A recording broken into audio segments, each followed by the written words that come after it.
Hello दोस्तों, टैक्साजेन biology में आप सभी का स्वागत है। जैसा कि हम सभी जान रहे हैं कि लॉकडाउन एक्सटेंड हो चुका है, यानी कि 17 मई तक उसको बढ़ा दिया गया है। और जो भी कॉम्पिटिटिव एग्ज़ाम्स होने वाले थे वो लगता नहीं कि अब मई में हो पाएंगे। मगर जैसा भी हो, जो भी हो, आपको अपडेट मैं करती रहूँगी। लेकिन अ, अब हमारे पास जो टाइम बचा है उसका प्रॉपर यूटिलाइज़ करना चाहिए। और जो भी क्वेश्चंस गलत हो रहे हैं, जो भी टॉपिक आपको हार्ड लग रहा है, उन टॉपिक्स को थॉरोली पढ़ना शुरू कर दीजिए। तो चलिए शुरू करते हैं। एनसीईआरटी के सिर्फ ये 10 क्वेश्चंस जो मैं हर दिन प्रैक्टिस सेट में आप लोगों के लिए लेकर आती हूँ, ये आप लोग सॉल्व करिए और देखते हैं किसको कितना मार्क्स आता है। मार्क्स जो भी आए मुझे कमेंट बॉक्स पे ज़रूर बताएं। चलिए, पहला क्वेश्चन।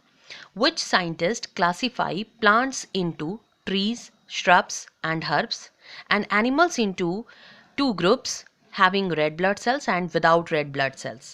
तो बताइए कौन सा साइंटिस्ट ने प्लांट्स को ट्री, श्रब्स और हर्ब्स में क्लासिफाई किया और एनिमल्स को रेड ब्लड सेल्स और विदाउट रेड ब्लड सेल्स में कन्वर्ट डिवाइड किया। तो इस क्वेश्चन का जो ऑप्शन है वो है option number A Aristotle, option number B R H Whittaker, option number C D J Ivanovsky, option number D W M Stanley. तो इन चार ऑप्शन में से आपको बताना है कि किस साइंटिस्ट ने प्लांट को क्लासिफाई किया ट्री, श्रब्स और हर्ब्स में, और एनिमल को क्लासिफाई किया those having red blood cells and without red blood cells. तो इस क्वेश्चन का जो सही जवाब है वो है option number A, that is Aristotle. Yes, this is the correct answer. R H Whittaker, आपको पता है 5 किंगडम क्लासिफिकेशन इन्होंने दिया है। चलिए नेक्स्ट हम लोग आ जाते हैं question number 2। The bacteria which oxidise various inorganic substances and use the release energy for their ATP production are called. The bacteria which oxidize various inorganic substances and use the release energy for their ATP production are called. Option A Archaebacteria, option B heterotrophic bacteria, option C photosynthetic autotrophic bacteria, option D chemosynthetic autotrophic bacteria. जल्दी से बताइए। The bacteria which oxidize various inorganic substances and use the release energy for their ATP production. Archaebacteria, heterotrophic bacteria, photosynthetic autotrophic bacteria और chemosynthetic autotrophic bacteria। तो इस question का जो सही answer है वो है option number D, that is chemosynthetic autotrophic bacteria. चलिए नेक्स्ट आ जाते हैं क्वेश्चन नंबर 3 और देखते हैं क्वेश्चन नंबर 3 हम लोगों से क्या पूछा जा रहा है। Which of the following statement is incorrect. देखिए यहाँ पे आपको इनकरेक्ट स्टेटमेंट ढूंढना है। सबसे पहला ऑप्शन है TMV, that is tobacco Mosaic virus, has a double stranded RNA molecule. Option B, most plant viruses are RNA viruses.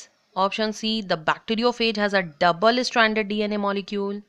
Option D, most animal viruses are DNA viruses. जल्दी से बताइए कौन सा सही जवाब होगा। इसमें से आपको इनकरेक्ट ढूंढना है। Which of the following statement is incorrect? Option A, TMV has a double-stranded RNA molecule. Option B, most plant viruses are RNA viruses.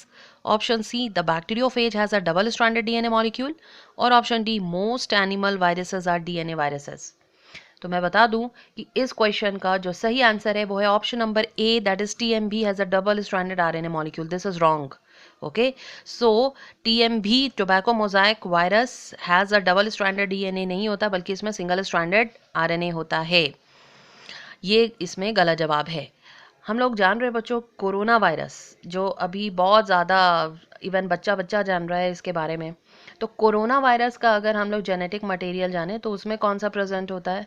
आप जान रहे हो कि most animal viruses are DNA viruses, but corona virus contain single stranded RNA। Must remember, corona virus contain single stranded RNA। Okay, चलिए next question number 4. Pyrenoids in green algal cells are related to. Pyrenoids in green algal cells are related to. Option A, starch formation. Option B, protein storage. Option C, general metabolism. Option D, enzyme secretion. जल्दी बताइए, green algae के sales में पायरिनॉइड्स का क्या main काम होता है। Starch formation, protein storage, general metabolism और एंजाइम सिक्रीशन। तो इस क्वेश्चन का जो सही आंसर है वो है option number B, that is protein storage. Yes, pyrenoid is responsible for the storage of protein. Dash represent the reproductive organ among gymnosperm. बताइए जिम्नोस्पर्म का इसमें से रिप्रोडक्टिव ऑर्गन कौन सा है? प्रोथैलस, कैप्सूल, सीटी और कोन्स। जल्दी से बताइए इसका सही जवाब। Dash represent the reproductive organ amongst gymnosperm? Prothallus, capsule, सीटी और कोन्स। तो इस क्वेश्चन का जो सही जवाब है वो है option number D, that is cones. Yes, cones represent the female reproductive organ among gymnosperms and the pollen grains represents the male reproductive organ. Okay, चलिए नेक्स्ट हम लोग आ जाते हैं question number 6. In which of the phylum excretory organ like proboscis gland is present? In which of the phylum excretory organ like proboscis gland is present? Option A hemichordata, option B chordata, option C echinodermata, option D annelida. जल्दी से बताइए किस phylum में excretory organ like proboscis gland present होता है? तो इस question का जो सही जवाब है वो है option number A, that is Hemichordata. Hemichordata में हमें excretory organ like proboscis gland दिखाई देता है। चलिए नेक्स्ट हम लोग आ जाते हैं question number 7. Which of the following group of animal reproduce only by sexual means? इनमें से कौन से ग्रुप के फैमिलीज केवल और केवल सेक्सुअल मीन्स से ही रिप्रोड्यूस करते हैं? Option A ctenophora, option B cnidaria, option C porifera, option D protozoa. Option A ctenophora, option B cnidaria, option C porifera, option D protozoa. जल्दी से बताइए which of the following group of animal reproduce only by sexual means? तो आप देखेंगे कि इस question का जो सही जवाब है वो है option number A, that is Ctenophora. Okay, Ctenophora. तो चलिए आ जाते हैं नेक्स्ट हम लोग question number 8. A scar on the seed coat through which the developing seeds attach to the fruit is called as? A scar, scar मतलब आप समझ रहे हो वो दाग है ना। A scar on the seed coat, seed coat में वो दाग बताइए जहां से डेवलपिंग सीड फ्रूट से अटैच होता है। Option A testa, option B tegmen, option C hilum, option D micropyle. तो आप क्या देखेंगे इस क्वेश्चन का जो सही जवाब है वो है option number C, that is hilum. तो hilum is the correct answer. Testa आपको पता है that is the outer seed coat जो कि बना होता है आउटर इंटेग्यूमेंट से। टेगमेन जो है that is the inner layer of the seed coat जो बना होता है किससे? तो इनर इंटेग्यूमेंट से। And micropyle is a small opening. तो अगर हम लोग देखते हैं सपोज एक ग्राम को अगर हम लोग देखें तो आप क्या देखोगे कि इस पॉइंट पर होता है माइक्रोपाइल जहाँ से ऑक्सीजन और वाटर एंटर करता है। इस पॉइंट से आप देखेंगे यहाँ पर एक स्कार के रूप में प्रेजेंट होता है जहाँ से ये अटैच होता है फ्रूट से। तो आप देखेंगे इसी को हम लोग कहते हैं हाइलम। ओके, तो याद रखना है scar on the seed coat through which the developing seed attach to the fruit is called hilum. चलिए नेक्स्ट हम लोग आ जाते हैं question number 9. Lignin is the important constituent in the cell wall of. आपको बताना है कि लिग्निन इनमें से किसका सेल वॉल का इंपॉर्टेंट कंस्टिट्यूएंट है? Phloem, parenchyma, xylem, cambium. जल्दी से बताइए। ऑप्शन ए है फ्लोएम, ऑप्शन बी है पैरेन्काइमा, ऑप्शन सी है जाइलम, ऑप्शन डी है cambium. Lignin is the important constituent in the cell wall of. तो इस क्वेश्चन का जो सही जवाब है वो है option number C, that is xylem.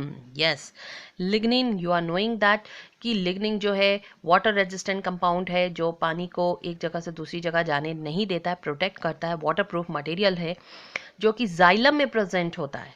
तो जाइलम में सबसे ज़्यादा हम लोग अगर देखें तो लिग्निन प्रेजेंट होता है, that is nearly 77%। Phloem contain nearly 71%। Okay, तो याद रखना है कि lignin is the important constituent in the cell wall of xylem.